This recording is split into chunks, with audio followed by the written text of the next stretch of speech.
Assalamualaikum warahmatullahi wabarakatuh. Selamat siang pada teman-teman semua. Sebelumnya izin memperkenalkan diri, nama saya Najwa Khairunisa dan juga bersama dengan rekan saya ada Felicia K dan juga Fitri Silwahyuni. Pada kesempatan kali ini kami akan membahas terkait dengan sindrom nefrotik pada anak.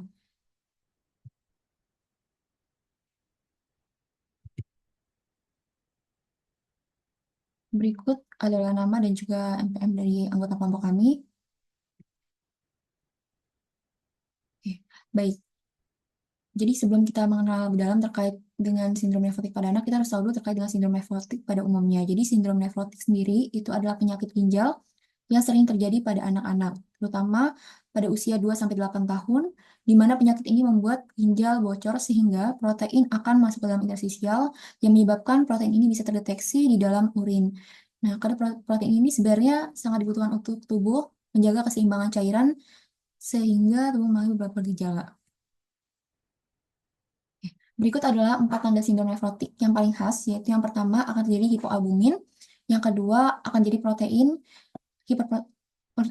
terjadi proteinuri, kemudian juga akan terjadi edem karena cairan akan keluar ke dalam interstisial, dan juga yang terakhir adalah hiperkolesterolemia. Oke, mungkin selanjutnya bisa dilanjutkan oleh rekan saya. Nah, bagaimana angka kejadian sindrom nefrotik pada anak? Rata-rata kurang dari 5 dari 100.000 anak di seluruh dunia mengalami sindrom nefrotik setiap tahun. Nah, biasanya itu terjadi lebih banyak di anak laki-laki dibandingkan anak perempuan dengan perbandingan 2:1, dan kebanyakan juga terjadi di umur 2 dan 6 tahun. Di Indonesia, prevalensinya itu 6 dari 100.000 anak di bawah 14 tahun. Boleh di next?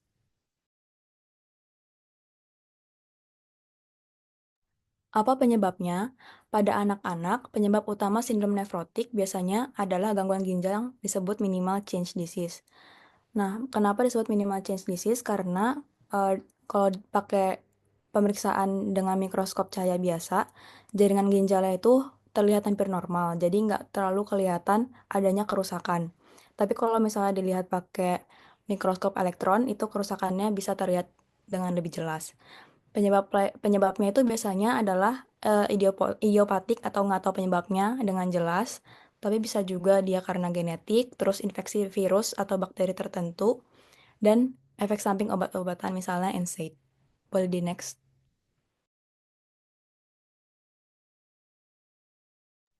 Gejala sindrom nefrotik pada anak itu yang pertama adalah lemas atau mudah lelah karena tubuh kehilangan banyak protein. Terus yang kedua, urin berkurang sehingga anak jadi lebih jarang buang air kecil. Yang ketiga, urin berbusa karena tingginya kandungan protein dalam urin. Yang keempat, nafsu makan menurun, menyebabkan anak cenderung tidak mau makan. Dan yang kelima, itu biasanya bengkak. Munculnya di sekitar mata, terutama saat bangun tidur. Bisa juga di perut, kaki, atau seluruh tubuh jika kondisinya sudah berat. Boleh di next.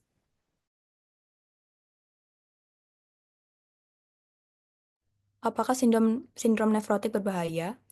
Jika tidak segera ditangani, sindrom nefrotik dapat menyebabkan infeksi yang lebih mudah menyerang tubuh anak.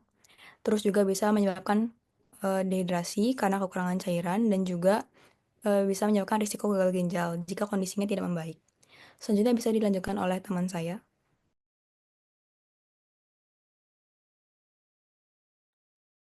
Baik, silakan di next. Yang selanjutnya adalah bagaimana pengobatannya.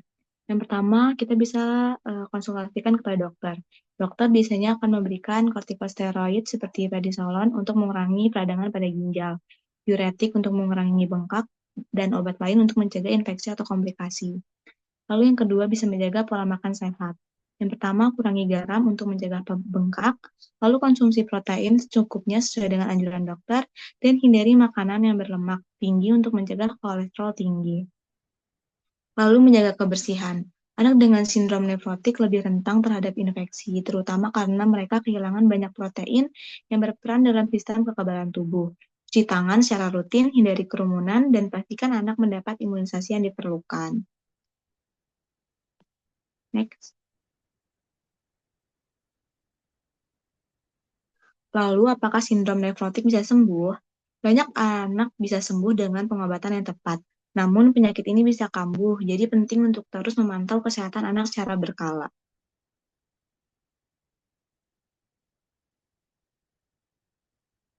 Lalu bagaimana dengan peran orang tua?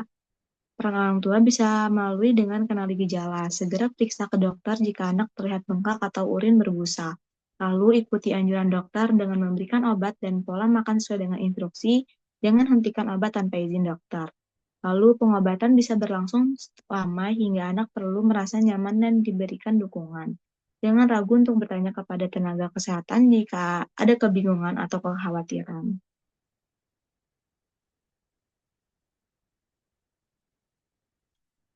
Lalu ada slogan untuk sindrom nefrotik pada anak, kenali gejalanya, cegah kekambuhannya, jaga harapan anak. Baik, mungkin itu yang dapat kami sampaikan. Kurang lebihnya mohon maaf. Saya tutup. Wassalamualaikum warahmatullahi wabarakatuh.